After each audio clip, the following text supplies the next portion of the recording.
Welcome, BBCers, to episode number 168 of the Broken by Concept podcast, the number one solo queue educational and motivational podcast. Curtis, people last week were a little bit upset that I didn't do the intro for the motivational podcast because it was a motivational episode. The title was literally our most motivational episode yet. We're going to come out with you guys with some more motivation here. We're on the motivation arc of the Broken by Concept here, Curtis. We're getting back into the motivation. I actually saw a comment about how motivation is BS and stuff, and we are both massively for discipline, right? The whole motivation versus discipline. Yeah, I get that. I am on board with that. I am fully on board with that. Hence the emphasis on process. The way I like to view motivation, though, in general, it's kind of like the kickstarting the car, right? You need that initial boost, right? And then get into the momentum. Then you get the process rock and rolling. Regime. That's right. Yeah. So motivation is useless for the people that are rock and rolling on their process a lot of the time. But for the people that need that initial kickstart, that boost, it can be, what someone needs a lot of the time. Other words like inspiration. Yeah. It could be even something for like a new way of thinking about a champion. You watch, maybe you're really stuck, bogged down. Get inspired, man. With your champion. You you watch some, Z99 playing Zed, you're like, dude, I'm inspired. That could be a kickstarter. Like, okay, now I can get into Shift the your details. mindset into a different, 100%. Super important. So we were initially going to start this episode talking about the ping changes that have been really hot topic in the community, but we're going to start off with some motivation. So we will get to that just for those people that are like, Curtis and Nathan, come on, you guys are going to talk about this, because there's been lots of riot changes that have been discussed. People saying, big things about the potential future of the game. So we'll get into that later. But I wanted to surprise Curtis with this one here. So this was actually sent to us. This is to our Broken by Concept email, but I thought this was too good for us to we got to start this. I haven't seen this. I don't know what we're looking at. Based on our motivational BBC arc. So this was from someone by the name of Sorest. And the title of this email was "The Process Got Me to Challenger." And it's a motivational video. And just a little quick caption here. Hey Curtis and Nathan, I've listened to all episodes. Big fan. I started playing in Season 2 and have since then ended majority of my seasons high diamond on EU West. We'll look at his OPGG, but he literally, Season 3, diamond, Season 4, diamond. Wow. Just it plays every year, diamond. Just straight up, you would say, genuine, zero progress for 8 years, right? 2 years ago, I started one trick in, and while listening to the podcast, you guys inspired me to follow the process. As a result, a month ago, I hit Challenger for the first time on EU West. I recorded some of my review sessions and compiled some sort of dramatic motivational video of me trusting the process. I thought I'd share it with you. He says, keep up the good work and trust the process.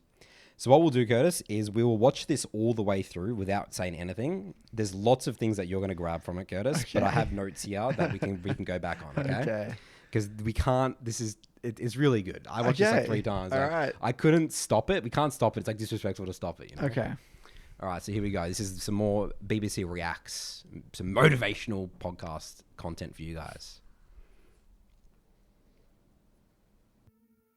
I think, I truly believe that if I keep doing this and I keep sticking to this process, because what's happening is I learn a shit ton from this.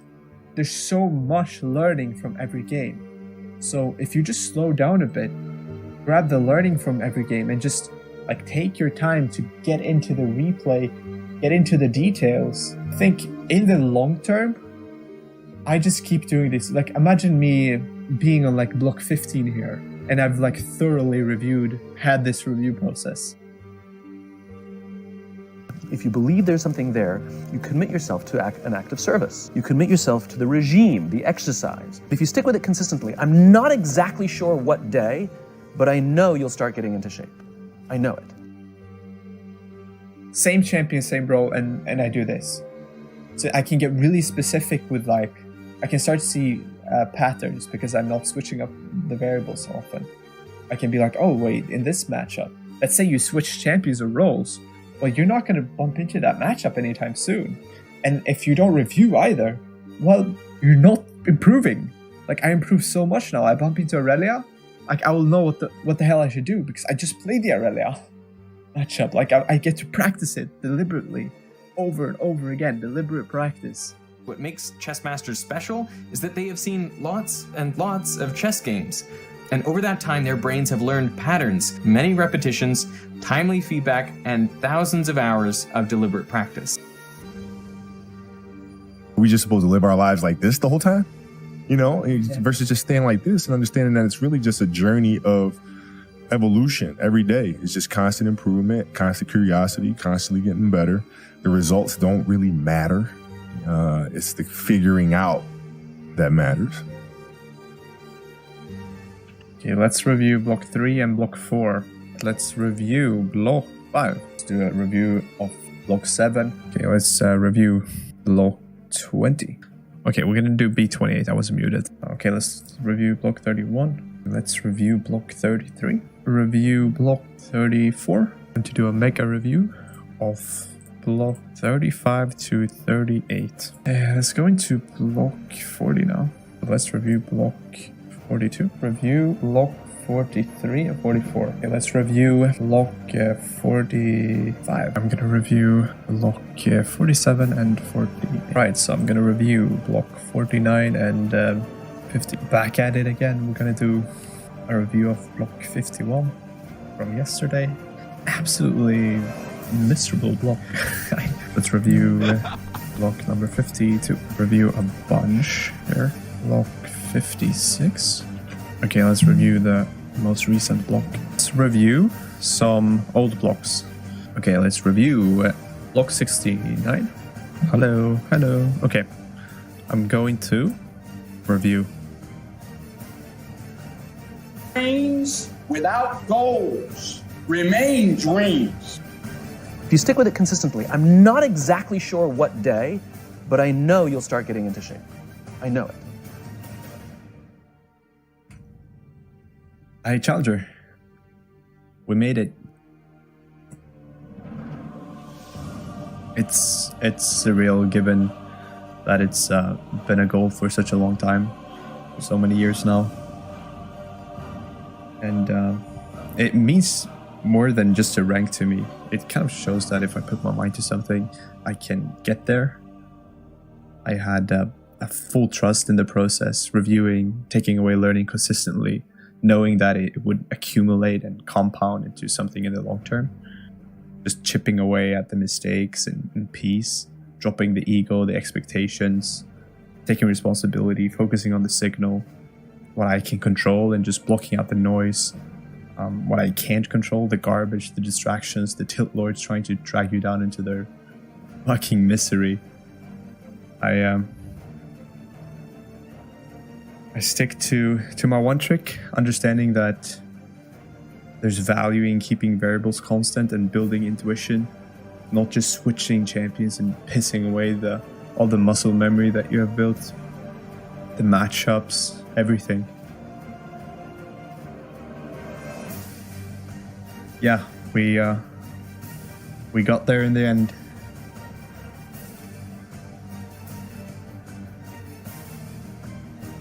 Trust the process.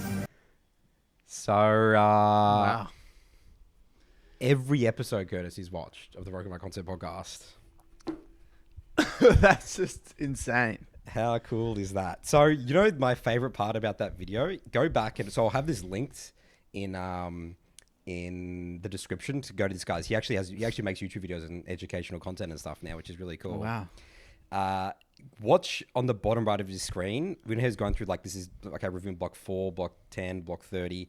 The date, like, it's just always changing. Like, you know, it's just like bam, just throughout the year, it's just every single day. You know, he's just like reviewing and just sticking with the process. That's the coolest part of this for me. So we'll go over some key points. You probably have lots to talk about from that one, some things, and you probably don't remember some things. So this might rejig it.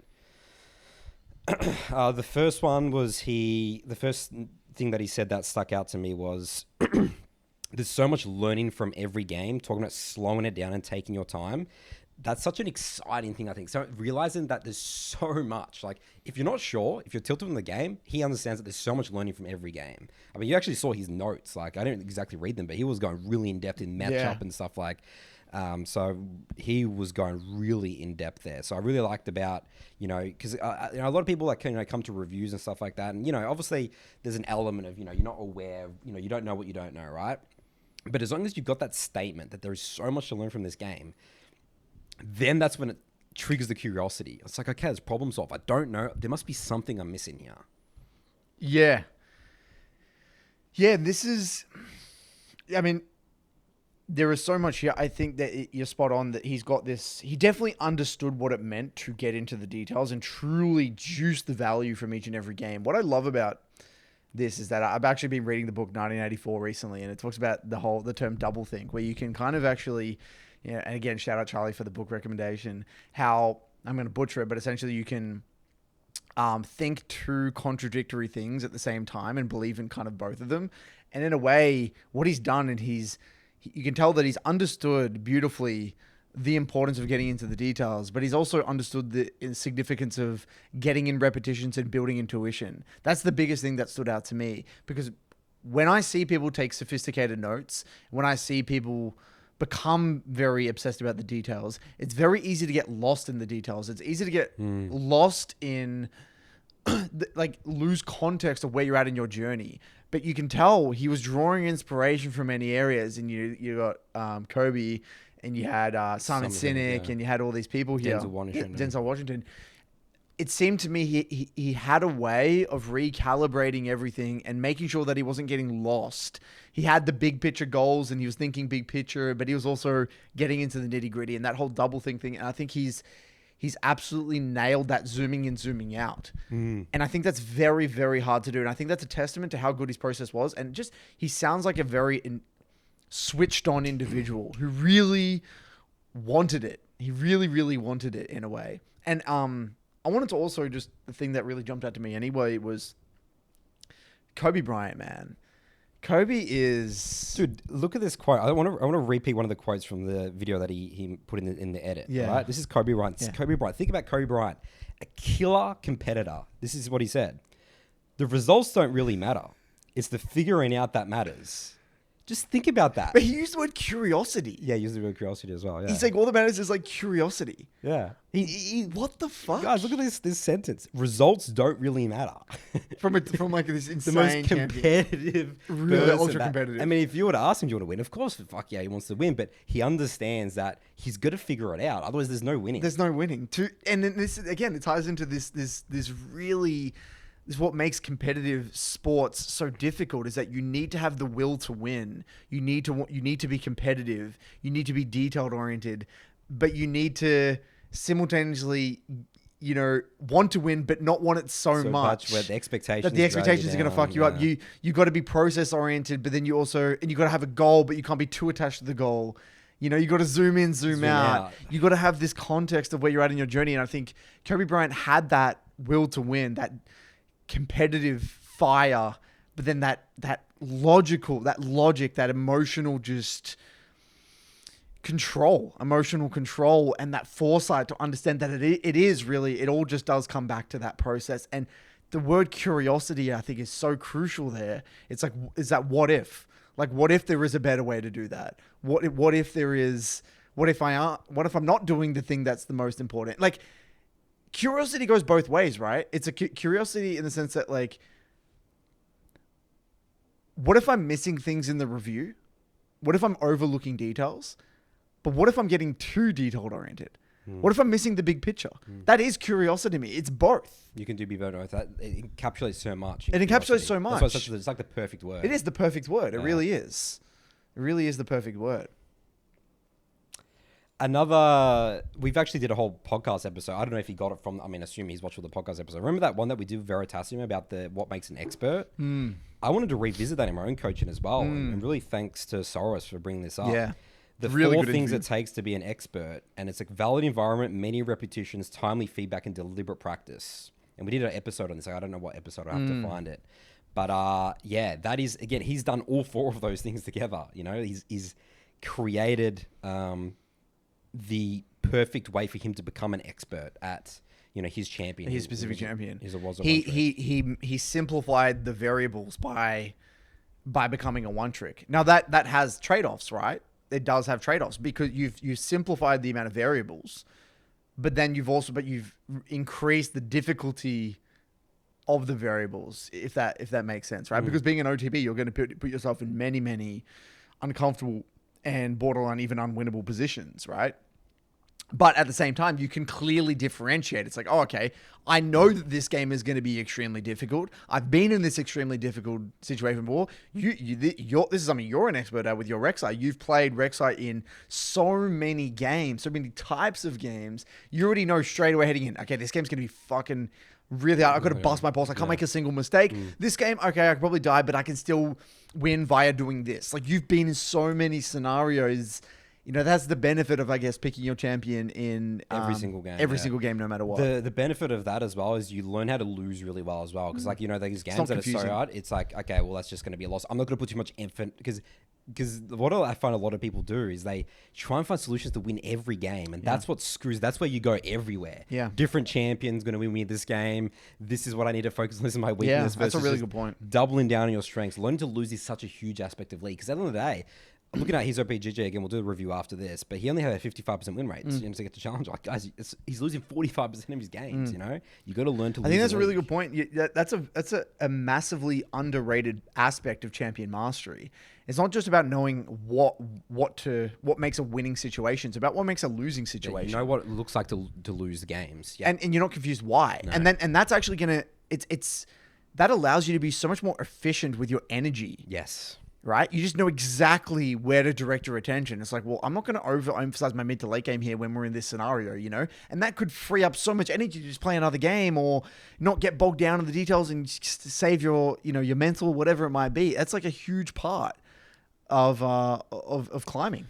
That's not getting derailed. Soros used the word again from our podcast that we talked about, the noise versus signal, and he lays it in on the signals, rather than all that noise, all the bullshit that he was talking about, because there's so much out there. It's very difficult without having champ mastery for sure. Another couple of things that I had here in my notes was, I mean, he obviously clearly thought long term. One of my favorite lines at the beginning was he put out the question: imagine if I did the 3-game block process, the review in every game for 50 blocks. What would that look like? Just a really cool thought experiment, you know? It's like, what happens if I would go to the gym every single day for 45 minutes? In 6 months, what would that look like? It's just a really cool question, you know? You laughed at the absolutely miserable block. Just going, I love the reality of that. It's not all sunshine and rainbows, guys. It's brutal. It's absolutely brutal. And I love that he put that in there. Like, this is not sunshine again. It's just real fun. It's real. I wanted to explore the top. He said reviewing some old blocks, which was interesting. So he clearly had everything recorded because he made the edit there. So he recorded everything for the whole 6 months or whatever it was. Well, it seems like his process was interesting. I couldn't tell if his process was reviewing after the games, or reviewing before the next block. I'm not sure. I don't really know what his process was, but there is something to be said about looking objectively after you've played all the games about what happened. Oh, when I say old block, I'm talking about he went back to like block 30 from 60, like he went back 2 weeks. Yeah, that's really interesting. Isn't that be cool to look? I don't think I've really done that. I can't say I've done that. Yeah, I'll be so interested to look at what was going on, you know, a month ago. What was my problem? Yeah. Yeah. I can't comment on that. Yeah. I've never done that. So I thought that was really good, interesting as well. Could be a new unexplored technique to get perspective. And one of my favorite lines, another one, was he said that the rank itself wasn't all that important to him. It's the fact that he was able to, he said, shows that if I put my mind to something, I can get there. And that's the lesson that we want from this podcast in the game, right? Like, sure, you can flaunt the challenge, but the fact that he's been able to be human, put all your energy and focus into a goal, take the steps to achieve it, have the setbacks, have the struggles, and then achieve that. That just like unlocks something in you, you know? Like, it's just so good for him that he's got, again, this can be applied to anything. It's not just League, you know? So that's why we love League, for this exact scenario. Stories like this. He can apply that mindset to whatever endeavor he chooses to do, right? Whether he chooses to study some incredibly difficult thing in college, or whether he wants to pursue a particular job or a career path or another sport or another hobby, whatever he chooses to do, he knows that, okay, I just got to figure out what the process looks like. I got to dedicate my life to it. I got to, put a lot of time and effort into it. I got to find how I want to do it and then commit. And commit. And I think that is really the crux of what the BBC is all about, developing that growth mindset. Really inspirational, man. I think this is probably one of the most inspirational things we've ever done on the podcast. I agree. And that's why we just up it. So now, Curtis, because we did the last motivational episode, now this is another motivational episode. We're going to even top it next week. More motivation. So let's go over and look at let's do an OPGG review, because I have a really good topic from this. Okay. That we can explore here. So it was a month ago that he made that video, that edit. So he's currently Grandmaster 700 LP. And so for context, he was a Vayne top 1 trick. Wow. Vayne top. And we're talking literally 433 games. Oh, wow. And then Cassiopeia 21 here. So looking at his season tier, again, Season 3, Diamond, Season 4, Diamond 3, Diamond 2, Season 6. So he didn't start getting Master till Season 9. And then he went downwards to Diamond 3 in Season 20. And then Diamond... So he even went to Master, then went backwards again. Think about what you could easily say. It's just like, what am I doing? It's like, I'm just a Diamond player. Like, I'll never get Challenger. You could easily say, after 10 years of having a crack of trying to get Challenger. And then this year, we talked about that with the Goggins thing. Like, all that stuff's going to come up, all the questions, that you got to have answers for those. What are you doing? You've tried for this long. Give up. What are you doing? Imagine all the tough questions that he would have had to deal with going through that journey. Like, what the fuck? I'm just listening to 2 Australian dudes on the other side of the world. Like, what the hell do they know? Yeah. They've never climbed with Vayne top. What the hell will they know? Yeah. There would be so many things going in mentally. Even Season 12 here, last year he ended 670 LP Grandmaster. It was relatively, I think Challenger EUS was probably 1,000 at that point, so it was pretty far away. And then he went backwards again at the beginning of this year. So, this is what journeys look like, guys. It's an absolute mess. Now, the topic here, Curtis, is that people will discredit Mr. Soros here. They will say, well, he's not really a true Challenger top laner. He's Vayne top. It looks like he goes, Triforce, Hellbreaker, all that sort of stuff. And, they'll be like, I'm sure even in games, like, people are flaming, and it's like, what's this Vayne 1 trick? You're not actually good at the game and stuff. Again, that's not the point. This journey is a private journey to him, right? And again, his laser focus, going to the details with Vayne. He can now apply his learning with Vayne. The world's his oyster now for League. He can potentially learn other champions. Maybe even wants to double down with Vayne even more and be like, how can I push this even further, right? But this is where we talk about how everyone's journeys, it's their own. It's very personal. It's very private. Don't care what people have to say about, if this guy's actually a good or bad player. It's like, this guy's not a pro player in the day. You know what I mean? Yeah, I mean, the question is so futile. Like, the whole, is he a good or bad player? It's comical, yeah. It's comical. It's like, whether this guy is let's say how good he is relative to, Bin or something, like, what's it matter? On his server, like Broken Blade or something. Or Broken Blade. Well, who gives a shit? Who actually cares? It's like, I told you, he's not that good. Okay. Yeah, he's not a pro player. Okay. It takes nothing away from what he's achieved. At the end of the day, if you're not, becoming a pro player, then there doesn't even need to be any semblance of comparison, because he's not trying to win a championship or anything like that. So at the end of the day, I love what you said. Everyone's journey is inherently a personal journey, and it's addictive. And it's addictive to compare yourself to others. It's addictive to be like, oh yeah, but I got that rank with that amount of win rate, or I did it on that champion. We did on the TikTok episode. There was one of those TikToks, the guy raging at like, oh, I won this game, or I lost this game. I was playing a mechanically demanding champion. I lost to someone playing Rammus and just pressing W. That doesn't make that person any lesser because they're playing a more mechanically simple champion. It's like comparing sticks with stones. They developed a differing skill set playing that champion. And again, there are so many things at play here, past gaming experience, whatever. We know nothing about this guy's real life situation. He could be studying, working a job, having a partner. Maybe he has a bloody kid. We have no idea what this guy's situation is. So we can look at someone's rank on the surface, but we have no idea what the fuck they're dealing with. It could be harder for others than it is, you know. That's what I'm saying. It's not like we're all on a level playing field. We don't all have the same gaming experience. We don't all have the same real life situation. We have no idea. We have no right to actually compare anyway. You're not even comparing with the full story anyway, even if you were going to try and compare. So it's just a futile thing. And it's just, it would make, I mean, look, it's inevitably going to happen. People are going to discredit him and put him down. You know, hate never comes from above, right? It always comes from below. So just keep that in mind, man. And yeah, so thank you for sharing this story. I think it's an absolutely amazing story. And for me, the thing that I kind of want to segue from this, which is a beautiful segue, is the whole, I've been obsessed with this kind of concept is like the main quest and side quests.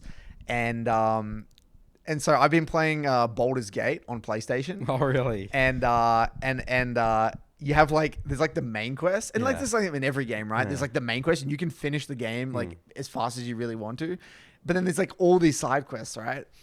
In League, kind of tying this back to League, I feel like there are the way I view main quests is like you're ticking the big shit off ASAP, right? Like the big 20%ers, right? We have these main quests. And then I feel like it's so easy to get tunneled in or sidetracked on side quests in League, like really refining a particular thing that may not mean something in the grand scheme, may not give you the most results, but maybe you just want to perfect it. It's like, I just really want to perfect my micro. I want to get better at it. I want to get better at like, some element of your play. And what happens, and I think I've said this with many people, it happened with myself as well. You get caught up and you don't even realize if you're doing the side quest or the main quest. You feel like the side quest becomes the main quest. You don't realize that you've actually lost complete perspective over what's really important in terms of getting results in your journey. Because you're so focused on how do I achieve this side quest that you lose perspective. Yeah, that's right. It's like you, because what happens when you're focusing on something, right? That becomes the thing that jumps out at you in the review, right? So if you're really paying it, let's say for example, I'm playing Syndra. I could go infinitely deep on the way I'm using my abilities. I could, and if I'm really obsessed about getting better with my E usage or my Q usage or my W usage, whatever, that's going to be what jumps out of me in the review. I'm going to be, that was a disgusting E, that was a disgusting Q, that was a disgusting W. That's the thing that I'm going to be looking for because I'm filtering for that. That's the thing that I am thinking about. I'm focusing on. When you do that for long enough, that becomes in your mind the main quest. Right? It's like in your mind the main quest, and now you've forgotten everything else that is really, really important. I could actually maybe not focus on this and actually look at, okay, wait, I didn't play this fight well, but I missed my abilities, but why the fuck am I here in the first place? That's the side quest versus the main quest. You know what I mean? That's the side quest versus the main quest. What am I fighting over? What am I fighting over here? I could have played this better, but then what happens where it gets even trickier is that the ego comes in, right? Where it's like, oh, but I just want to perfect this. Oh, it's just like the elitist mentality, right? Yeah. It's like, I got to get better at this. Yeah. But in the grand scheme of things, it means nothing. And it's very addictive depending on the champion you play. And you can also side quest it as well. I see the side quest of macro, then just not getting into the details enough of the micro. That's right. Yeah, 100%. Or like, translating leads and you're directing all of your attention on like macro and what to do with leads. But then what happens when you don't have a lead, which is, you're looking at your mid game when your early game is terrible. My point being is that it is important to do these side quests every now and then. You need to go down these rabbit holes, even if it's not temporarily going to give you LP. But you need to come back. You need to revisit the core shit. It's like, okay, I'm going to look at all these little things here and these are nice. I'm going to brush up maybe on my itemization or whatever the hell it might be. But you need to bring it back to the big shit that is really going to give you results. And I realized for myself what that big thing for me and something I've noticed a lot within my clients is not bringing it back to just reference points of the champion. Like, what is your job in the game? I love that word, reference points. I love that. And that's really what the foundation of League really is. Yes. Now, this ties into, I wanted to share one of the biggest coaching breakthroughs that I've had in a long, long time. All right, Curtis hasn't even shared this one with me. So I've Here we go. made a video on the MLA about this already. So people, if you're in the MLA, you've probably already heard of this. So Exclusive access there. But to the way Curtis' brain works. so essentially, the question I hear all the time, not only within the MLA, but just in the community at large is, why does it feel like I need to play perfectly to win? Right? That's a very common question. Because why does the enemy make so many mistakes and they're winning the game? Yes. Well, how does that make sense? How does that make sense? Yeah. That is this is like the time old thing of League, right? And I've always had rough answers to it, like, focus on what you control. You're going to get bad games. You're going to get good games, right? Could be a 30%er. They could just get lucky. You don't see how they play in, other games, whatever. There's all these things, and they're all valid, and they all make sense, and they're all, I'm not disputing any of those, but what I've realized is where that actual feeling comes from. It's a sign that you're not playing in accordance to your champion or identity, and you're not clear on your role and job in the game. So in order to prove this, I've got a model. Okay, my model breaks it down like this. In League, there are 3 overarching. This is it's a model. It's a generalization. So bear with me. It's not completely perfect, but it's a great way of viewing the climbing. Now, I don't know how this applies to every role. I'm assuming it applies to every role, but it definitely... Test it with jungle. When you're going through this, try and think of it from a jungle perspective. Yep. The first one is you climb via having a lot of champion mastery and being good mechanically. So you may not be the smartest player about the macro and win conditions and all that, but you're very good at fighting with your champion. You know exactly when you're strong. You know when you're weak. You know what makes a good game for your champion, a bad game for your champion. You skirmish well. You trade well. You do all that. You're just mechanically very good with your champion. And there are a lot of players like this. We hear this all the time when people say, Curtis, there's this streamer that plays, and he just autopilots and he just, plays with he has a shit ton of champ mastery and he just dominates everyone. He's not using lol states. He's not shot calling this. He's not thinking about the next objective. He's just mechanics maxing and killing shit. And there are many players like that. And that is a viable way to climb in League of Legends. You can't dispute that. There are many players who climb like that. So that's like the first, kind of, I guess, rung. All right. The second one is people that are very smart at the game. They developed a lot of intuition over many, many, many years of playing. This is typically found with long-time OG players where they've played many champs over a long period of time, or they've played the game for a long time, such that they've got so much knowledge about the game. Like they know win conditions, like intuitively they know like what their job might be in a composition. They can even, like Tyler 1 is a great example of this, where he can play many champions and win, not because he's like insane mechanically or insane with his champ mastery, but he's just smart. He's Good smart. game sense. Good game sense. Yeah. Like he's smart with the game. So that's kind of the second rung of players. And then the third one is the combination of both. This is the Agurans. They got great champ mastery. They're incredibly good at skirmishing. They micros down pat. They know when they're strong. They know when they're weak. They all have all that stuff. And they're smart, and they think holistically about the game. They think in terms of reference points, win conditions, next objectives, taking control of the game, lane assignments, tempo, boom, boom, boom. So this is the rank 1, to be a rank 1 player, in my opinion, like a proper rank 1 player, that's like, you need both. And Agurin had both in spades, right? And so every player is kind of fits into one of these 3 categories. Now, they may not be fully in one of them. These are obviously... no one's going to be 100% in one and 0 in another, but you can kind of see where I'm coming from. Now, the reason this is very important and ties back to the playing perfectly thing is that what you'll find is that if you're making decisions that aren't aligned with your champion's identity, or you're making decisions that are actually against your win conditions. So I'll use an example. Let's say I'm playing Syndra and I'm fed. I'm 3-0. I am the win condition. And I put myself in a scenario that was so, I did not need to take this fight whatsoever. I didn't need to be there. My team's away from me. But, I outplay my way out of it. I play it flawlessly and I just kill 2 people and I get my way out of the situation.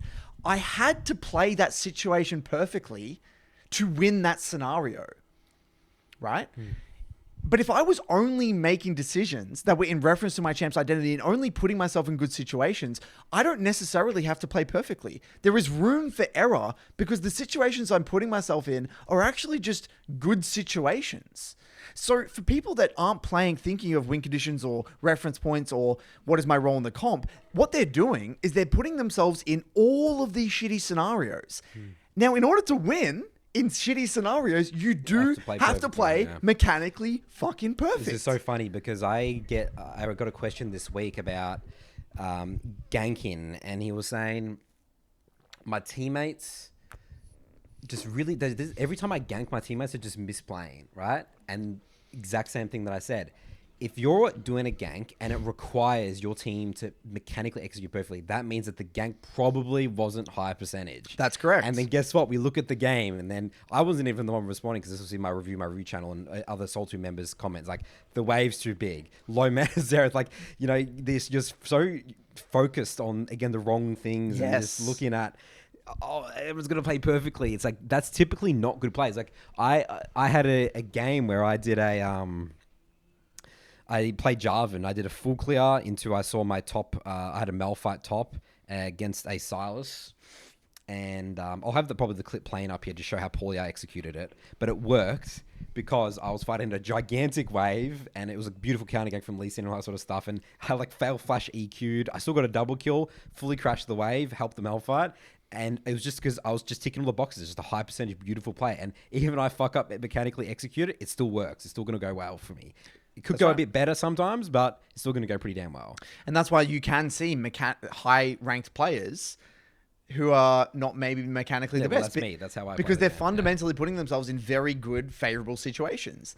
But the opposite applies. There are players that are putting themselves in shitty scenario after shitty scenario, but it's so good mechanically. They play these scenarios perfectly. And I see this, you see this especially with a lot of these high-elo Chinese players. It's like Beifeng and Mangofish. They put them like I can't make sense of their decision making. Make sense, Like, this is fundamentally makes no sense, but they make it work. So then I feel like, am I gaslighting myself thinking that this is the wrong play? No, that is the way they climb. That is their skill set. But you get into the Gurren, they take decisions that make sense and they flawlessly execute them. That is the peak of League of Legends. So if you ever find yourself saying that sentence, why does it feel like I have to play perfectly to win? That is a sign that you're not thinking about the game in terms of your job in the comp. You're not thinking about your reference points as your champion. You're not thinking about win conditions. That's it. If you do those things, this is what we're going to show in the Curtis's Clip Corner later on, a game where I didn't play perfectly, but I just won because I just made decisions that made sense with my win condition. And that's it. That is League of Legends. That is League of Legends. It is about consistently having a hypothesis about what you think you need to do to win, and then having a crack, and then seeing what happens, what works and what doesn't work. And the more we develop that skill over time, just the more sophisticated it becomes, and it kind of scales out of control. So that is it. That's my model, and I think that answers that question perfectly. That's my breakthrough. It's interesting. You probably might see that more for me because I think about maybe extreme examples of, how you say, like, there's not one person 100 or, right. Like a lot of my clients, I would say very rarely do I see someone is more stacked on the mechanical side. Maybe like again, the it's just because jungle role, you just don't fight as much. But it's basically, I would say most of my clients, like, it's about both. Like exactly like down on 50-50. Like, if you're in your rank, you're probably in that rank, in that perspective rank. You're saying that it's very difficult. You gotta have balance. You can't do both. In jungle, it's very difficult to not think about. You have to have some game sense. Right. And you have to have some because you just won't be to fight it would just be so hard to be in the right place at the right time, even if you're good mechanically. Yeah. I see what you mean. You know what I mean? So I don't really see that often. Like, the only time that I really see people that are like mechanically higher skill than their level, they just need discipline and probably those like more diamond players or players that have been playing, or emerald players that have been playing for a long time. And they just need that discipline of that game sense. Right. But that's really it. Like, wouldn't really say that for gold, platinum. Would just be even. We just got to level the bar up on both of those. Right. Interesting. Makes sense.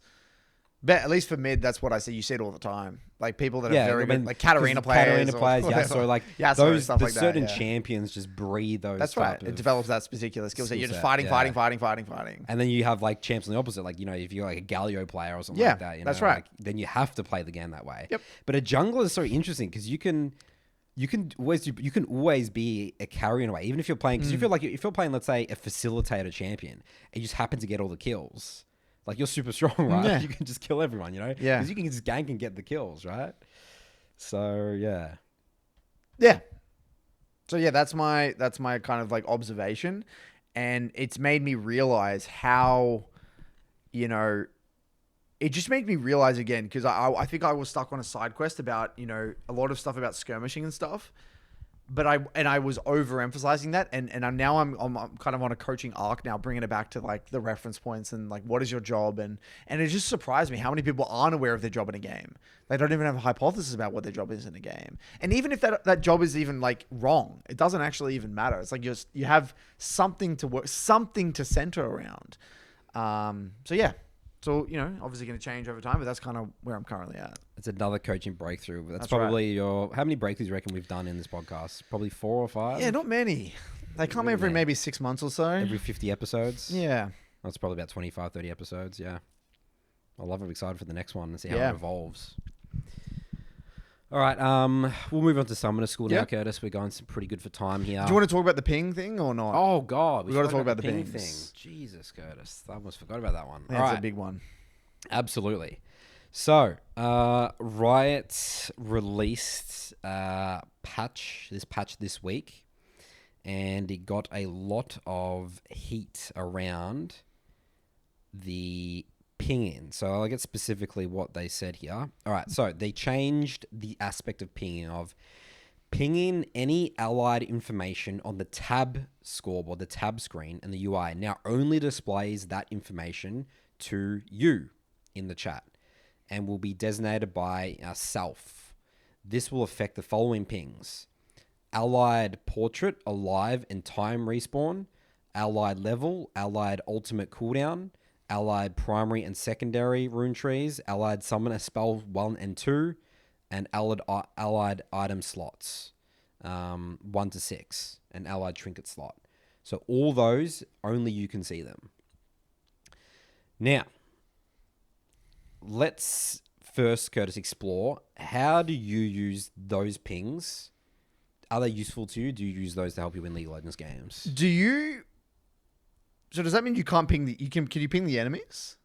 Yes. Okay. And can you ping dragons? Yes. So you can ping dragons Yep. and rifts and stuff. Yep. But isn't that on when you press tab? Well, these these specific things that they remove from it. Yeah. So it's not everything from tab. Oh, okay. Yeah. So it's not... Okay, you ping... Okay, so what do I currently use? Can you give me that list? Can I just see? I do actually use the time until respawn sometimes, where I'll like, if like, say for example, we're like about to do Baron or something, sometimes, or like an objective, I'll ping that this guy's dead, and I'll ping, and sometimes I'll also ping TPs. Yep. So like if someone's like, I know they have TP coming up soon, or like I want them to TP, I'll like ping their TP to make it clear that I want them to TP to the play or just come to group to the objective. Ultimate cooldown as well. I feel like sometimes, I would say for me personally, not a lot, but I have pinged that before. Like I'll ping a key cooldown. Summoners. I ping my own. I don't know if that, can you ping your own? You can ping your own, right? Or not? Because I ping my flash all the I don't know. I'm time. not sure about your own. Right. Because I can ping Yeah, it my, will be your own. It's just allies. because I ping my flash all the time. I don't know if I pinged my... No, I don't think I ping my... Because sometimes I will say, wait for like Twitch's flash, like on my own team. Like, yes. You but- can't do that anymore. maybe you can type it. Because I don't think I ping it often, me personally. Okay. interesting. And then items, I will ping GAs. Okay. I will ping GAs. So GA is definitely an important one. Like, so for example, if I see like my teammate doesn't have GA or does have GA, I'll like, the timer of it. But that's about it. So, some stuff is important, maybe not some other God, that's so stuff. interesting to me, because I use these to win League of Legends games okay. straight up. Like allied levels, like Yeah, levels. Yeah, right? Like, yeah. like I'll ping. It's like, okay, well, I'm not ganking your This lane guy's because you're level 16 5 or something. Or wait for casting like level 15. He level pings on someone's 16. 15 or Yeah. something. Yeah. Ultimate cooldowns all the time because Yeah. I need to know whether I'm given a drag. I need to communicate to my team why I'm given this dragon. I'll like ping back off on the dragon and ping Malphite ults and down, and then I'm pinging on the way to the trading sides of the map. You know, these are some really like high elo things that I'm doing, right? That's a massive one that I use, and then allied portraits and stuff like that.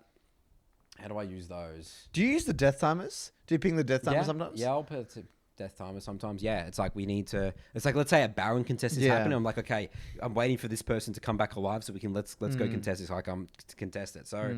So my honest opinion on this, like this is, I'm really concerned about this. This is, I think. So we love Riot Games here. We loved a lot of their overall big picture changes this year with ranked and that sort of stuff. But I think they've really missed the mark here big time. I'm really concerned with the direction of the competitiveness of the game.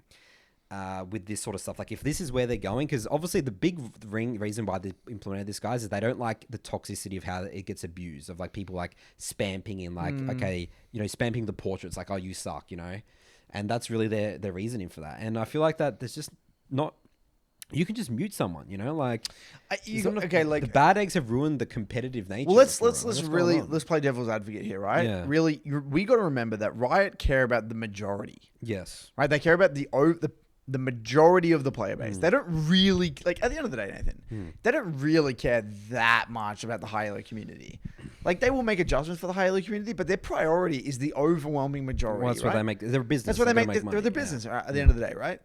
As annoying, you know, as sad as that is, that they're a business. Our league needs to make money. So they want to keep as many people as happy as possible. And one of the biggest deterring factors in league at the moment, as we all know, is the toxic aspect, right? Now, we know, right? I always remember the quote where it's like cyberbullying doesn't exist. You can just turn the monitor off. Yeah. Even that's a terrible thing to say. Yeah. But it like I don't believe that, but it's like you can just fucking mute it, you know? Yeah. But they want, you know, it's like the whole, you know, keeping people happy essentially, the majority. And they probably looked at like I'm assuming they looked at the stats and been like, well, look, we actually see in the overwhelming majority of people, they don't actually use the pings. Yeah. And that would actually probably be the case. If you actually looked at an average gold or platinum game, they're probably not pinging any of this shit Every single anyway. game probably is getting spam pinged. It's probably either spam pinged or not at all. Like I don't actually see that even in my reviews. People don't ping useful shit in the average, you know, platinum or gold, right? So I'm just playing devil's advocate. I'm with you. I get it. I think this is a terrible change for the game, but I'm just kind of trying to empathize with Riot for a second here. Yeah.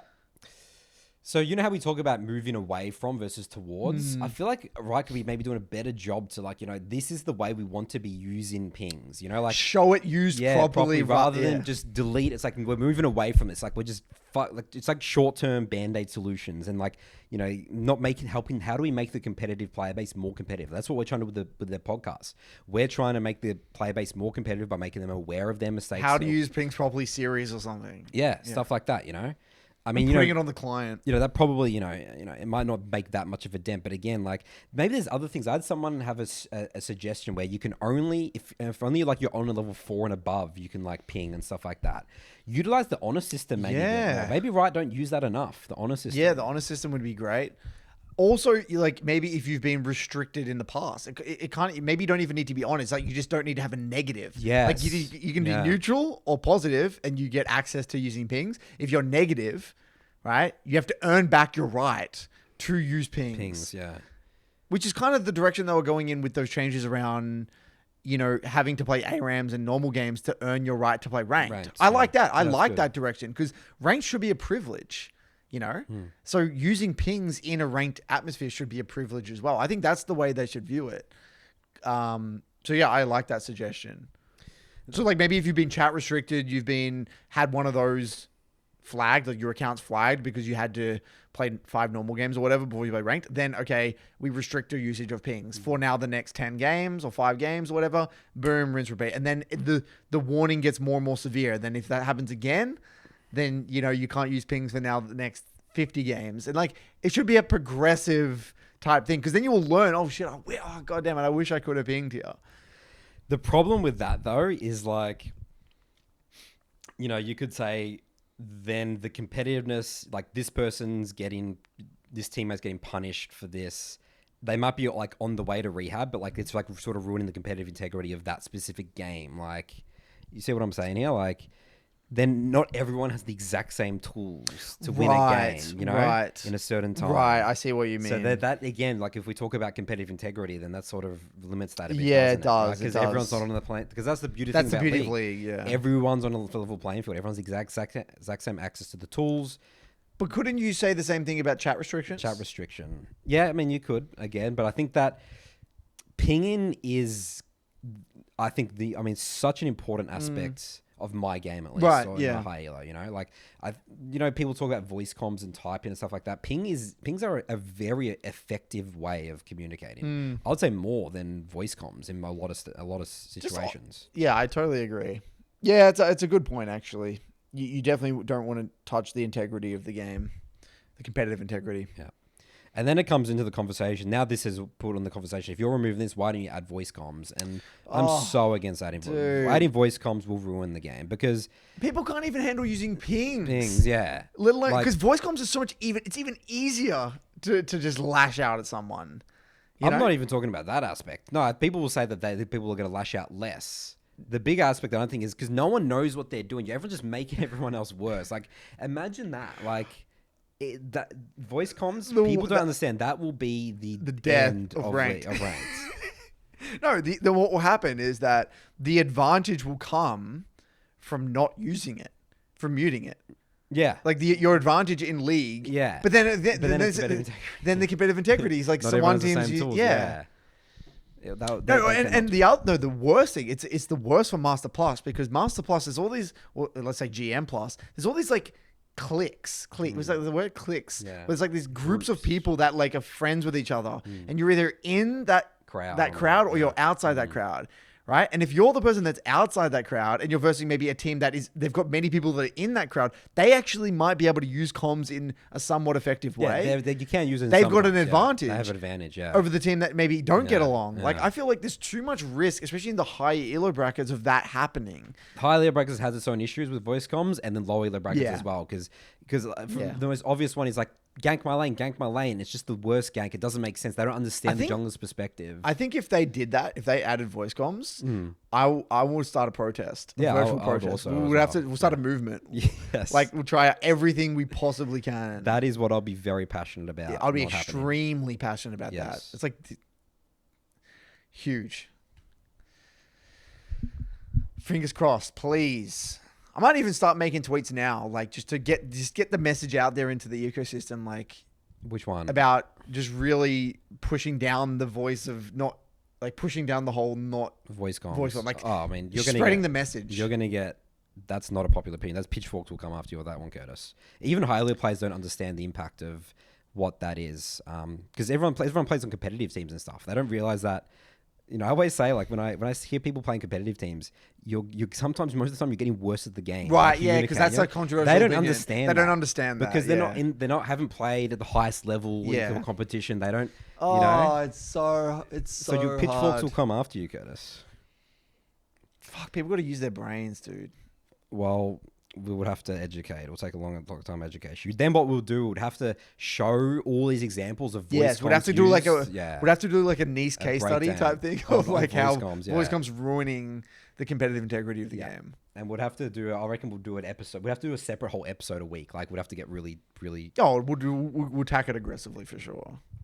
So yeah, so overall, you know, we don't get to that voice comm stage yet, but that obviously this brings up the conversation for it. But yeah, I'm definitely not happy with these allied things. I mean, that hurts my gameplay quite a bit for sure because I use these very effectively in my games to communicate stuff.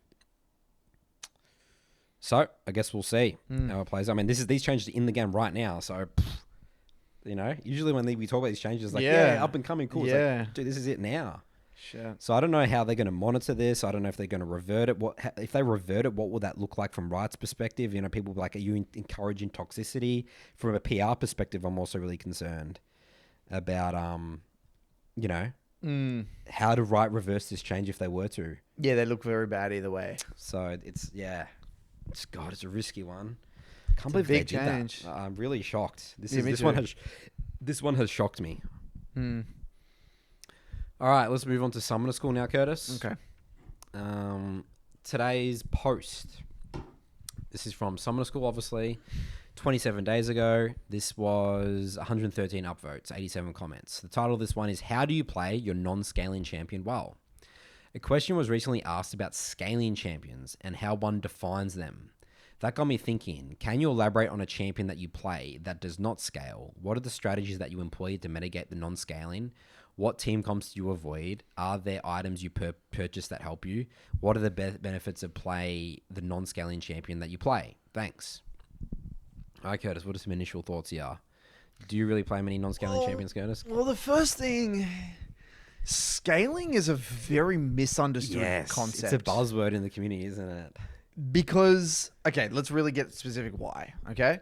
The first thing you got to understand is that champions that, okay, when we think of scaling, we automatically assume that it's like we think of this situation in a vacuum where it's like they have 3 items, I have 3 items, and then we just butt our heads against Everyone each other. plays everything perfectly. And then they just do more damage because they have better scaling. Everyone's in vision. There's no fog of war. Right. Right. That's the way we think of it. That's the way our brains like to think of it, right?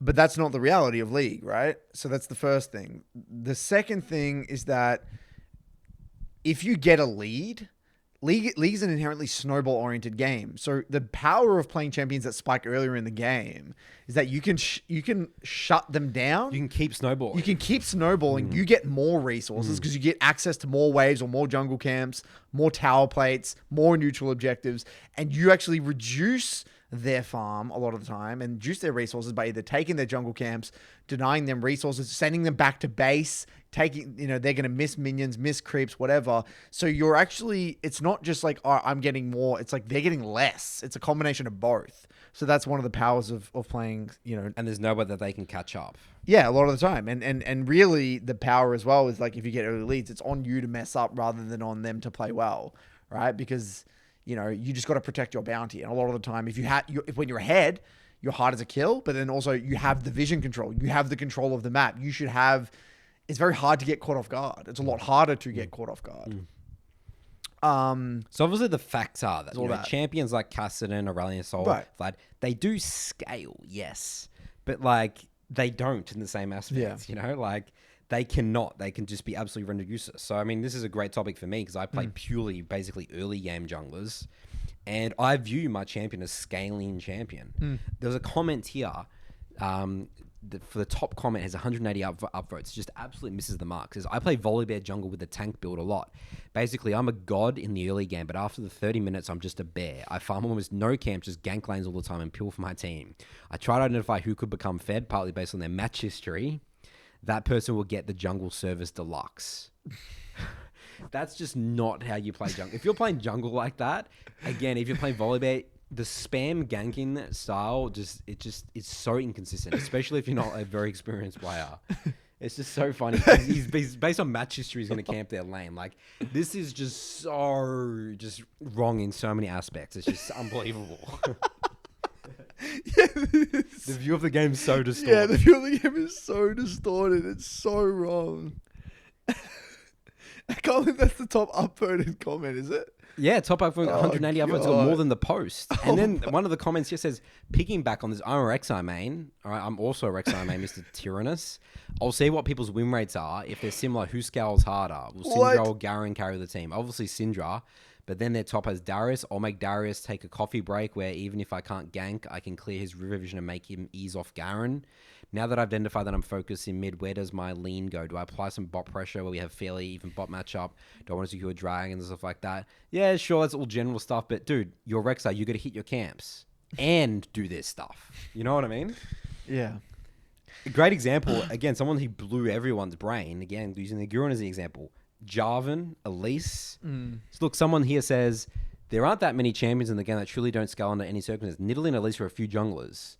And Gurun was playing in at least like a scaling champion. He was like doing so much damage, just one-shotting everyone in literally the 25, 30 Any champ in the game that farms well, scale. Anyone can scale. If you get gold and experience in gold, you scale. Yep. I had a review, I think it was this week, where you would think of like Oriana. There was an Oriana versus Silas, right? And a lot of people think Oriana like just is like best scaling. You would think, oh my god, like Oriana's now farming into mid game and like hasn't been set super far behind. Like they're gonna outscale the Silas or whatever or shit like that. And I said Silas was farming better than the Oriana in this game. And I actually ended the review. I said, it's if Silas farms this well, you've already failed. Because champs that shouldn't get access to that much farm, who get that much farm, become out of control. They're so scary, They're so scary. It's like a Pantheon that gets 10 CS per minute is just one of the scariest champs in the game. Yeah. Or like champs that like typically you wouldn't think should get good farm. That farm that well, they are. It's like the roaming mid champs like Talon and stuff like that. The 10 CS per 10 CS per Talon is scary. It's basically unwinnable. There is, and I don't really ever view, I view every champ scales. Some champs just scale better. Yeah, that's the thing that's a better way to. It's not like one doesn't. Yeah, that's a way People better like way to box it in. It's like, okay, is again that example there. My champ doesn't scale, so I have to win the game. Like I have to just spam gank or do some crazy thing or roam. What's the typical one for the mid game roam? Yeah, it was a great example of the gold case study review that we did. With the Akshan. Yeah, Akshan scales really well. Viewed the game. Yeah. He just kept roaming, and then he was never strong. And that's right. You feel like the champ doesn't scale. No. It's a chicken and the egg type scenario where people with Rek'Sai probably don't farm their camps, and then it makes the champ feel like it doesn't scale. Yep. You never full clear. It's a self-fulfilling prophecy. That's exactly right. And the community just snowballs. It snowballs out of control because that's what everyone else is doing. So that becomes the narrative. There's no other way to play it. That's right. And the minority of people that play it in a like a normal way, like you would, become you're like the outlier. Versus that's just proper League of Legends. That's proper League of Legends. That's right. That's good fundamental. No, but that's in a kind of weird way the way it should work though, right? Because that's just you've got the bell curve, right? The overwhelming majority of the people are kind of doing the same thing, and then you're kind of doing something that's actually right and optimal, but you're at the tail end, right, of the bell curve, which I guess it kind of makes sense. It does. Right?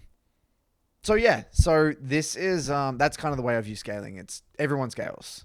Just to differing degrees. Yeah. And also another thing that makes scaling quite complicated is that it also depends on the compositions massively. Yeah, that's right. Some champs are just unplayable. Some games, Kassadin is very borderline unplayable. Like in a lot of games, like there's a lot of lockdown. It's just really hard. Yep. Or like they're their only threat. And like, a Kassadin, the only one that's fed versus a high CC composition can be very, very hard.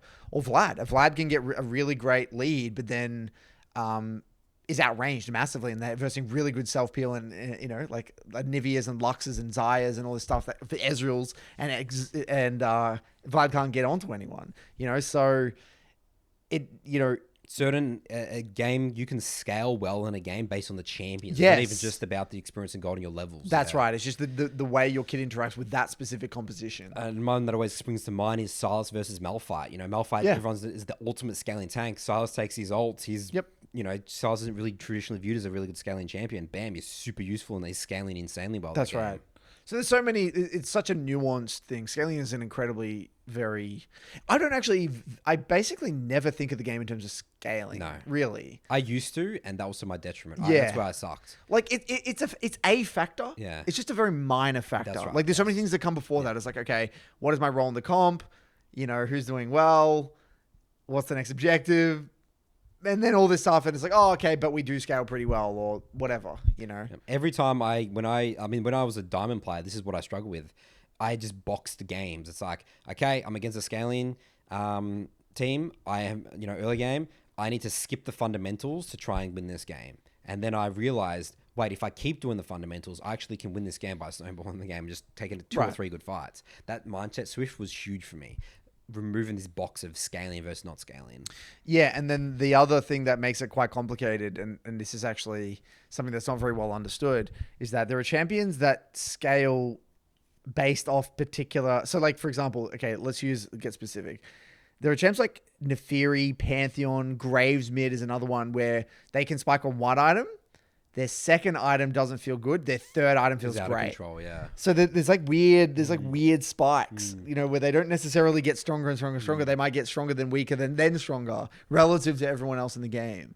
Like Pantheon has this very weird power kind of dynamic Yeah, where I don't know. Sometimes he scales out of control like 6 items. Yeah, does he really? Yeah, How does that yeah, work? it's crazy. So Pantheon, the way he interacts with items, like with Shojins and all this stuff, is just out of control. This is why you'll Is see. it cooldown reduction? Is it ability? Yeah, haste? it's like ability haste and all this stuff, and the way it interacts with your kit. So Pantheon, it's like it feels shit if it's like okay at 1 item, and it feels shitty at like kind of 2 items.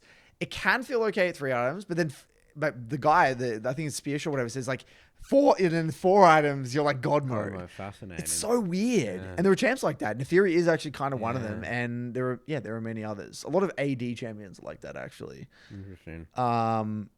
So yeah, it's just very complicated.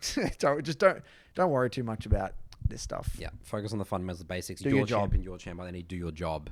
All right, you move on to my clips. Yep, let's go, Curtis. All right, let's get it. Let's get into the details, guys. And welcome everyone to Curtis's Clip Corner. All right, so following on from the conversation we had about, feeling like you need to play perfect and like playing in accordance to like win conditions. This was a game I played this week where I know last week I would have lost this game, right? like that. Now, we're in a situation where my bot lane got pumped, right? The bot lane 4-1 Ezra on the enemy team. My top lane lost full 5 plates and got annihilated. This is actually Senior Kingpin, the He's BBC a listener. BBC. He's BBC. written into the podcast before. That's right. I love playing with him. He's a good Singe player. Anyway, so he lost all his whole tower topside. So basically kind of 2 losing sides in a way, right? Now, I was doing a really good job in the 1v1, but I was having to soak up so much pressure from Nautilus and just a lot of shit going on, right? So my lead wasn't as big as it could have been. But I'm farming pretty well. 120 CS by 1350. Could be better. 2 deaths. So I'm not playing perfectly here. I've got 2 deaths. Now, we've got 1 dragon. Now, in my mind, I've played with Singe so many times.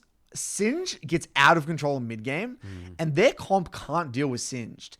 So they've got a Renekton, Fiddle, Katarina, Ezreal, Nautilus. If we can get this Singe to 2-3 items and stall out this game, this Singe can create a lot of space for me to do a lot of damage. And I've won many games from Singe scaling into the mid to late game and getting absolutely out of control. So what makes it he can good against the comp? Is it because he? So they don't have an 80 carry, in my opinion, that can they really don't have sticking power. Yeah, Is that what you're saying? They don't have anything. health damage. Yeah, think about it. They don't have like a crazy mage that can shred them. They Yeah. don't have an 80 carry like a Vayne or something like okay, Kai'Sa got that it. can like really shred them as well. So as long as Singe gets tanky enough to survive the initial onslaught of the burst and create space, we can just destroy them. I can just shred through all those people. Yep. So I do a lot of damage into that composition because they're so squishy. And so, because I'm the Orianna, and I've got Phase Rush. So I just felt really confident that if I can stall out this game a little bit, buy time for Singe to scale, that we're just going to win this game. I just felt so confident, even though it makes no sense in the situation. And so I knew that there's a dragon coming up, and Singe even pinged before this on my way. Like team were like looking to contest this dragon. I thought, there's no way we should fight this dragon. Ezreal's stronger. Fiddle loves playing around dragons. Yes. This is like the worst case scenario for us. So what I said, I just give. And then you'll see here, I'll play it from here. I just ping give, and then ping back, and then we ping on my way topside here in a second, and then we just give that dragon, right? Now, if I fought that dragon, we would get wiped, and we would lose the game, and would be an FF. And you would have at done 20 that minutes. last week. I would have done that last week, because I would have thought, I'm kind of strong, I can mechanics max it, Jarvan's there, create space, Singe has ult, I think to myself, maybe I can play that fight. Just through the lens of just mechanics max, I should win these fights because I'm stronger. I've got Leandre's, whatever. But it actually makes no sense. And why? We've already got 1 dragon. That's their first dragon. Yeah, it's not why that- even go for a risky play like that? It makes no sense. Especially when you're comfortable winning mid-game, late-game fights Yeah, with your comp. exactly. That was my perception of the win condition. And in this game, I didn't play perfectly. I died many other times, but inevitably, they just made mistakes. Singe became a huge problem, and I'll show you a classic fight that happens later on where I think Singe just gets absolutely out of control. Where is it? There was 1 fight here. Yeah, I think this fight here where it exemplified exactly how I thought it would play out. Whoops, let me mute the sound. This is exactly how I thought it would play out. Singe just runs in. They can't kill him. Because Fiddle can't set up with Singe just running at everyone.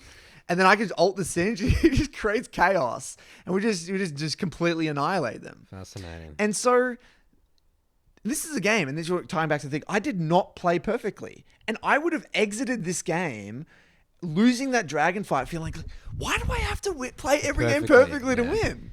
Yeah.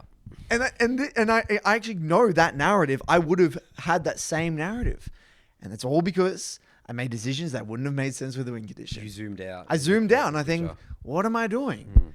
And when you switch that mindset, you start making better, higher percentage plays. The game just feels easier. Yes, it does. Much, much easier. Yeah. Yeah, I get into these ruts quite often. So easy to get in this rut. And when I get when I get hit challenger at the end of the season, the last 2 seasons, it's because I exactly thought that way. I again, my gameplay looks pretty sloppy and stuff. Yeah. But I'm doing so many things, big picture. I'm saying no to so many things that is allowing me to win the game. That's right. You know, And so, I'm not playing perfectly. Yeah. And I know that, but I can still win. And so that's my kind of tying that all together. Dude, I just want to just shout out Senior Kingpin here, dude. Like, Yeah, he's a beast. What was it? His weak side. Yeah, he knows how to weak even side CS perfectly. against Renekton. Or he just gave the tower. Like, he doesn't die and lose the tower. Like, he knows how to just like slowly just to stay relevant. I love it, dude. That's good League of Legends. Yeah. Yeah. All right. Cool. Yeah. Really good example, Kurt. I think this is great. Again, this is what it is. You're battling that narrative of it would have looked like you had to play fight perfectly. Or And I would have had to play that pipe perfectly. Yeah. To win this game, if I said yes to that dragon fight, I would have had to play that perfectly from a And threat then assessment perspective, from a positioning perspective, from a skill shot perspective. I would have had to play like Chovy in that fight to win that fight. And then you ruin the game, and then that's when the narrative Yep, you boom. fight that fight, you ruin the game, that's when the narrative clicks in, and That's then right. you don't get any learnings from this. Yep. Wow. Great clip. All right. Mailbag time. Away we go. Welcome back for Nathan's Mailbag. Jingle, jingle, jingle song.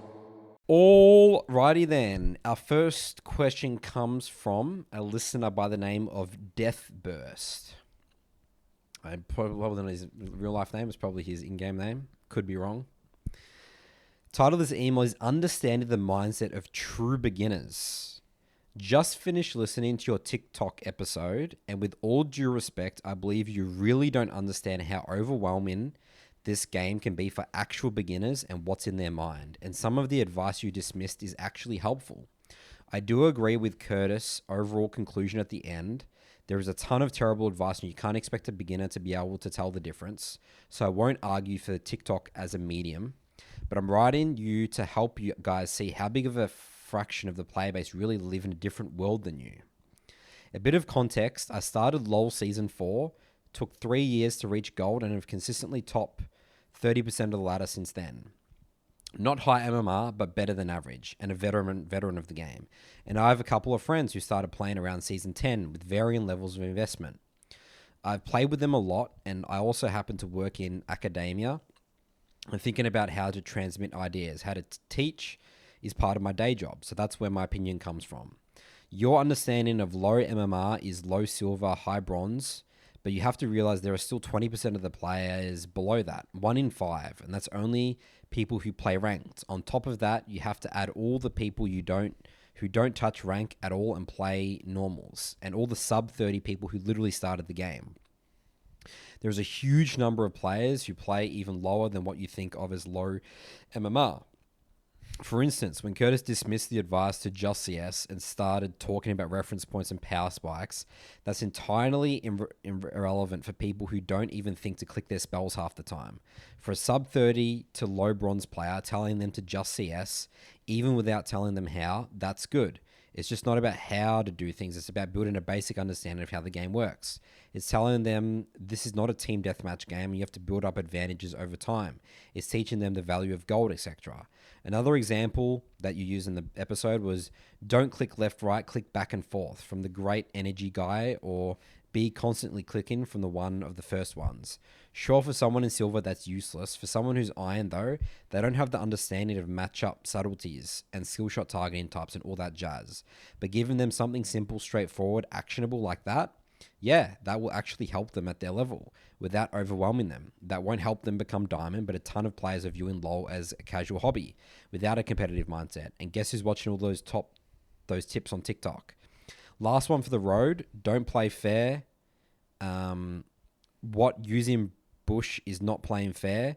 Well, guess what? That's something beginners actually said to me. But more generally, this is your learn to say no concept, repackaged in a way that is understandable for beginners.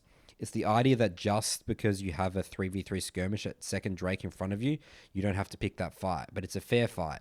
We're the same number, we'll say the beginner. Yes, it is a fair fight, and you shouldn't play fair. That's the point. It's so obvious to you that you don't realize it, but it's a point that does need to be taught. Cheers, guys. Keep up the good work. Where do you want to start with this, Curtis? So his first point was that we don't realize how there's another whole section below silver of another fifth of the player base, which is a huge, and maybe that where this podcast and those TikToks, we weren't talking about those players, and that those sort of TikToks were helpful for those type of players. Well, I do have some what I would call true beginners in my program. Yep, I have iron players as well. Iron players and I legit and unranked. people unranked. Yeah, lots of unranked in my program. And so I'm not going to say I'm an expert in that at all. It's something I'm trying to learn and figure out. I don't really know very well what their problems are. I have a baseline idea, but it's definitely something I need to improve on. In terms of those TikToks, look, I'm going to stand by my statement about the clicking thing. I think it doesn't matter if you go on diagonal, upwards, downwards. It doesn't fucking matter. I don't even think that's advice. I really think it is so negligible. It's actually something that shouldn't even be in the realm of, as a true beginner. It doesn't actually matter how you click. It doesn't matter. So I'm going to push back on that one. I agree maybe with the other two though. I think there was the other two were play fair. Yep. I don't know if we even had the same understanding of that one. I mean, maybe I'm just completely wrong. I could be completely wrong here about not using bushes. I didn't know that's a thing. I've never heard that before. Like, have you heard of a true beginner in your program talking about them not knowing Fog of War, or like being hesitant to use Fog of War because I didn't feel like that was a thing? I mean, look, maybe we're wrong though. I think that does sound reasonable. That does sound reasonable. It does seem reasonable. Is important, yeah, because people think it's Fog just of War binary. is such a weird thing, isn't it? It's not exactly intuitive. That is the X factor in League of Legends. Fog of War is the Yeah. Because you're not thinking about what the enemy opponent sees. It is an interesting way of packaging up. I don't think it's packaged up the best way, but I can see the point that he's trying to make. Where like that would be helpful to. I could see, to a beginner. Like getting that message across that Fog of War is a thing. You can use it, and you should try to use it. Yeah, I think is a very important point. So I would have to agree with that. And the other one was what was the other one? The other one was it was about just CS. Just CS. Well, yeah. Okay. Well, the point that you talked about with that one was about there's so much that goes into CS in. Like, okay, I mean, I guess his argument is that people don't understand that you actually need to get CS. So let's really beginner. Okay, let's get very specific here, okay? Yeah. I would agree with the point that gold, if we're talking about gold, is misunderstood for true beginners. Like the importance of gold and experience. Yes. That is a fact. And I think he's hit the nail on the head there. So I think that is, I think that is a message. There is messaging there that needs to be packaged up better for true beginners to get across that point. Just CS though, I found, just in my experiences coaching, and CS better or focus on CSing is actually not even helpful. Like not even the slightest amount of helpful in my experience. And the reason I hold that opinion is because it's not actionable. Because what happens is that when they go into lane and they're like, okay, there's a minion there that's getting low, they don't actually even know how to CS. They don't know how to layer minions. They don't know how to look at which minion is dying first and why a minion dies first. They don't understand how minion targeting works. They don't understand how the range creeps do more damage than the melees, and the melees are tankier than the casters. So if you've got 3 casters attacking one caster, that caster is going to die very fast. But if you've got casters attacking a melee, it's going to die slower. Tanky, yeah. They don't understand that sometimes you actually feel the rhythm of the CS and not hit the CS to feel it out how fast it's dying and then do it. They don't understand that a cannon is worth more than a caster. This is all the specific knowledge that actually is important, but it might be more important because the actionable advice comes from picking one of those things. Even with a true beginner, it's like, okay, all I want you to do is understand that you need to look at which minion is dying first.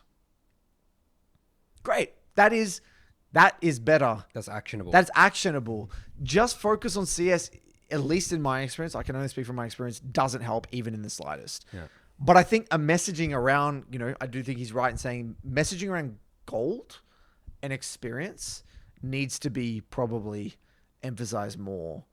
That's not something I'm very great at, but definitely something I need to figure out more. Yeah. So yeah, like I like where he's thinking. I definitely see there's a point, and there probably is a whole world of people out there. Basic tips. But I'm playing devil's advocate here. These people that aren't ranked and these people that are in Iron, in my experience, care a lot less about the game, and they don't actually.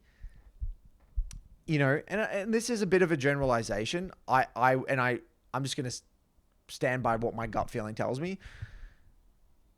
I don't actually believe to actually go on TikTok or go on a social media platform and actively search for League of Legends tips automatically shows a level of commitment to wanting to get better at the thing. So you would assume that they have sort of a bit more baseline knowledge. That's at least in my experience again. Yeah. And the lower the ranks have gone, the less that in my programs I've seen, the people that are higher ranked just put more effort and more time into the game. The people that are in Iron put less time into the game and care less about the game. So by following that logic all the way through, it makes sense to me that someone that is unranked probably isn't going to care as much about improvement of the game. Now, I could be completely fucking off here. That's just my gut feeling. So I think that a lot of these TikToks don't have an audience, but I don't even know if that audience is even Iron or below. Audience, yeah. Yeah. I think it is actually the people that have started to get into rank, the bronzes and the silvers and that sort of thing. That's my gut feeling anyway. When you were viewing those TikToks, that was the audience you had in mind. It's like beginners that are actually really. But he was talking about that we might have a misunderstanding. You think they're not even watching these TikToks? Yeah, I think they're not even watching these TikToks. Yeah. At least a very minority of them are. And that doesn't mean there shouldn't be TikToks for those people, but I think the majority of them aren't watching educational content. Yeah. Yeah, nor should they be. Yeah, so there is definitely, he's right, there's definitely a whole level below even the people in our programs. If you're paying for coaching, you seriously want to improve. So there is another whole level below that. Yeah, exactly. We were not thinking about dressing for those TikTok episodes. Everything was mentioned across, that they have, people that have a baseline on knowledge that, gold and stuff is that. Yeah. Because again, if they're searching up, if they're in the algorithm, that means that they're seriously interested in League of Legends. Yeah, because there's many things that they could be searching otherwise. It already shows a level of commitment to the game, which I don't think someone that is level 28 they probably don't care too much. So I don't know. Again, it's hard. We're talking in generalizations here, which is very difficult. So, and I don't have the numbers in front of me. So, but I do think there are some valid points there for sure. And that's something me and you, Nathan, have to get better at. We have to hold ourselves accountable to that. That is this is part of our journey of expanding to below platinum, below gold, trying to figure out the mindset of this player base. So I would agree with that. Work in progress. All right, the next email here is from don't know how to pronounce this name. I guess we'll say Oliveira. Relearning the game. Hi, Curtis and Nathan. Sorry in advance for the long email. I'm a Grandmaster mid laner in Wild Rift, which is not much since the elos are really inflated over there. Our ranked has a bravery system in which you receive points for every game you play. Once you reach a certain amount of points, you receive a shield that prevents you from a loss. Recently, they increased the amount of points gained by games until Diamond, which made so that you could reach high elos even with a negative win rate as long as you played enough games. I feel really frustrated by the direction they are taking the game and really disrespected as a player. So I recently decided to move to PC League, which I thought would not be that hard since the games are basically the same, but I couldn't be more wrong. Adapting to the slower pace of the game hasn't been much of a challenge, if not makes the fundamentals easier to follow since it's less chaotic. But adapting to the mechanical aspects of it has been a demon of itself. I feel like an 80-year-old retired athlete trying to play their sport once again. I know how to approach most situations in the game, but am unable to execute because my slow-ass fingers can't even press the buttons correctly. What would be a good approach to develop muscle memory without creating bad habits? Should I just spam more games, or should I spend more time in practice mode? Is there any exercise which I could practice particular? Am I just delusional and a really shit-ass player? There's a lot of self-deprecating language in there. Yeah. I mean, honestly, as long as you are playing with intent and you're playing with intensity, you won't create bad habits. Bad habits in League are only really created when you're doing something mindlessly without intent for a very long period of time in low intensity as well. Yes. At least in what I've noticed. Yep. So if you're going out there, you're having a crack, you're having some fun, but you're trying and you're really playing with intention, don't worry. Do not worry. You will break through. Things will start to click. The muscle memory will start to develop. I would not do anything else but play ranked solo queue. With intent. With intent. just And intensity and energy and just have a crack. Yeah. And things will click. It may seem like it's in the distant future, but I promise you, very quickly things will start to come to you. And you just got to be patient. Got to be very patient and respect the difficulty of the game. Yep, get the games in. My advice is remember that the game is more anticipation than reaction. While Rift, from my understanding, the abilities are way shorter cooldowns and like even don't they just have different abilities just in general, the champs, or do they have the same? I think the abilities are the same. They're the exact same. I'm okay. pretty sure. Okay. I mean, when I played it, I played Fizz and stuff, and they were the same abilities. Okay. All right. Yeah, I mean, it's just going to be feel a different pace and all that sort of stuff, right? So you need to be anticipating certain things, and it sounds like the slowing things down maybe what you need to be doing. I see this a lot actually. My below, your below platinum, I go below gold pro at my academy. Is that a lot of the time I always tell them the advice is slow down the fights first. Slow down. I'd rather you miss opportunities and mess up the fight doing it too slow than doing it too fast. Do you Interesting. talk about that? That's actually very interesting. Because people the initial reaction, fight happening, chaos, smash my entire keyboard. That's what I see a lot of the time. I said, slow down your abilities. I need you to do that first, miss lots of kills, and then go to that. Because I feel like that's actually where it builds the bad habits. So that's against the no intention. You're just play, smash all my buttons, and not thinking about how am I going to use my abilities. What's interesting, I think this might be one of the differences potentially between junglers and mid laners, because mid laners are fighting all the time, so you're using abilities more often on people. Yeah. So I can't say I've seen that in my reviews as much. If anything, I've seen from what I usually is them not using abilities at all. Oh, that would be right. Yeah. They have opportunities in lane too. Yeah, that's right. They're It'd just be way missing a different, lot isn't of it? opportunities. Yeah. But I do like I do like that as a cue. I think that's an interesting starting point to feel out patience of it. I do like that.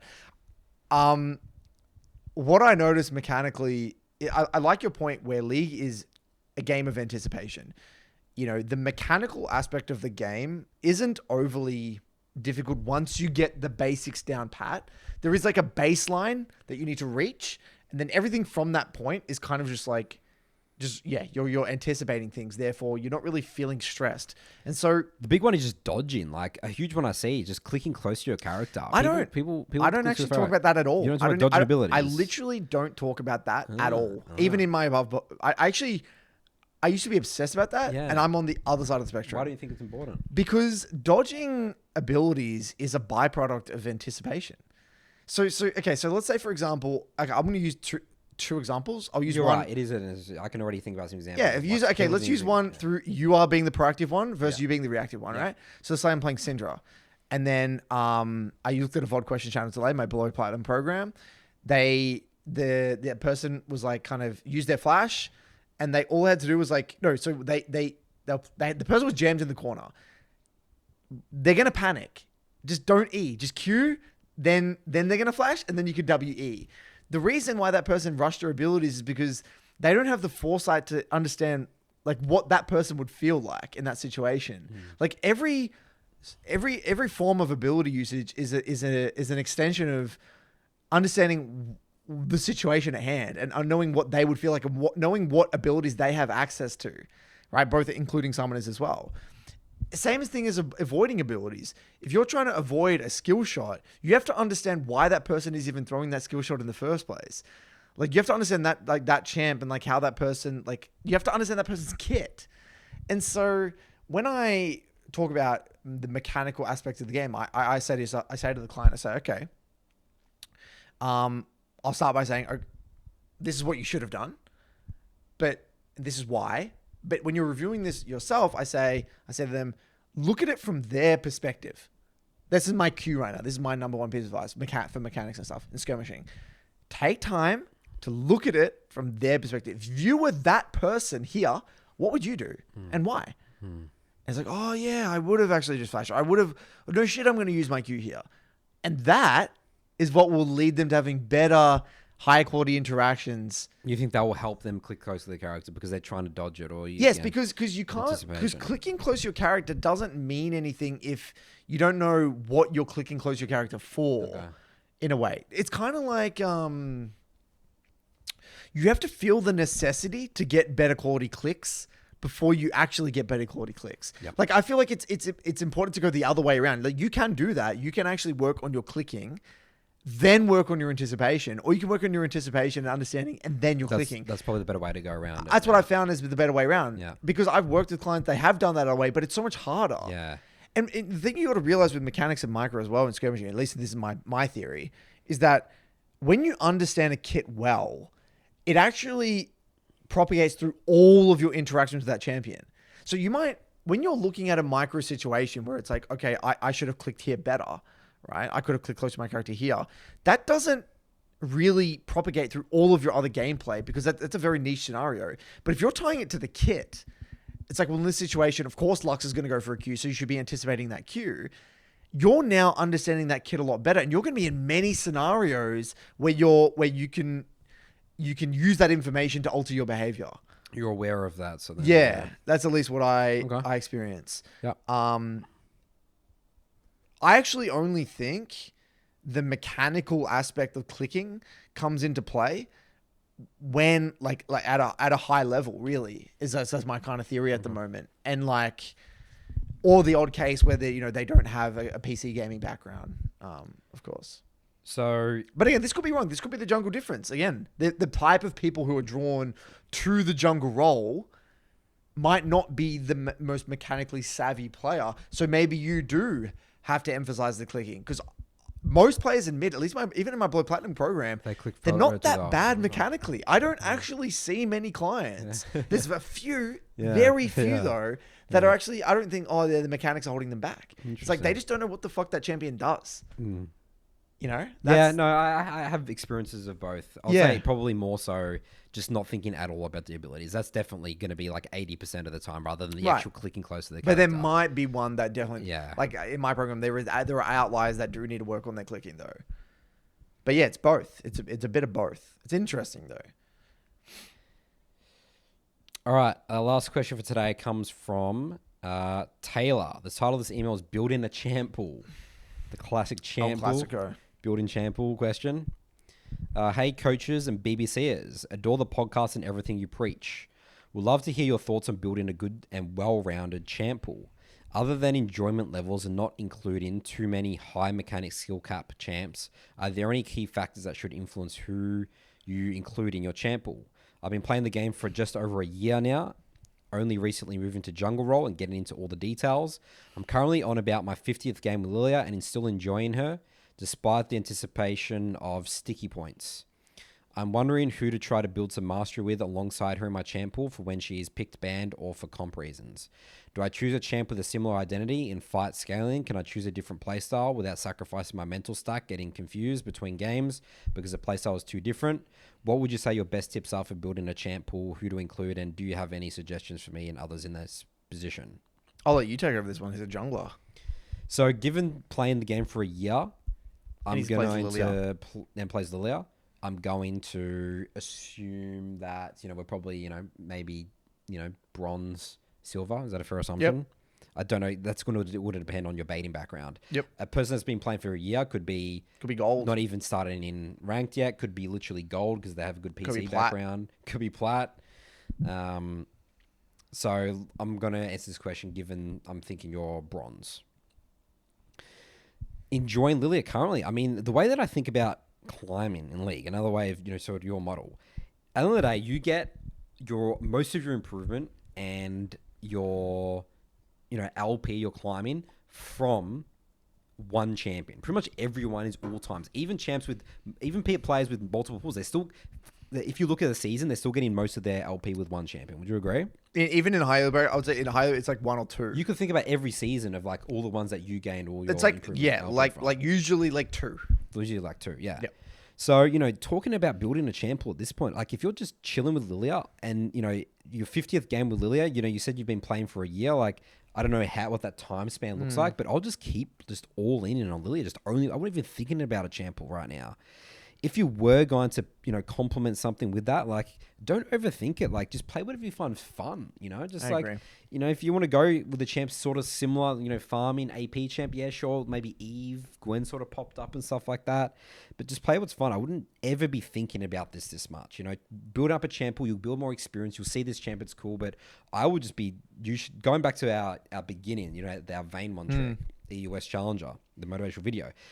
Double down, triple down the details of Lilia. You're going to get more out of your journey that way rather than thinking about building a champ pool. And I will say the only thing to add on to this is that I am actually a massive fan, especially the early on in your journey of like, say you play 100 games of Lilia or 8 until you're burnt and just try something else. Then try something else. And then do another 80 games with another champ. Like that way you can cycle through champions and you see the game through multiple different lenses. So I'll just keep playing Lilia. And then, look, maybe you want to play a second champ because Lily's banned. I doubt that's going to happen much or picked much. Yeah. But if it is picked, I don't know if it's super popular, but let's say it's super popular. And just play a game with a champion and just like fuck around and just lose the game and just have fun in that. And just keep playing Lilia. Like, don't think about like the champ. Like, honestly, I'll literally just keep playing Lilia. Pick any champion, just pick any random champion, and then just have a crack, and then just go on the next. Because that will be happening so little. It will happen so little. Like 1 in every 10 games. It's not like you're playing a super popular champion. No. And then you might get burnt eventually. It's like, I'm not having fun anymore. As soon as you're not having fun, like you're getting burnt out of the champ, try something different. Pick another champ. Play Evelyn or whatever. And then play 80 games of Evelyn, and then do that, and get a bit burnt. Try something else. Like your journey early on should be keeping it fresh, having some fun, experience the game through different lenses. But really trying to nail down on that champ mastery one at a time. I agree. That's why our programs are centered around, we recommend one tricking. That's right. To start learning the game. Yep. What's your video with, was it Alois? One trick is the most effective way to climb. Yeah, even he is a massive advocate of one tricking. And it comes from the top lane perspective. Yeah. All right, that's it for our episode today, everyone. Yep. Good work. Let's keep on improving, and we'll see you guys next week.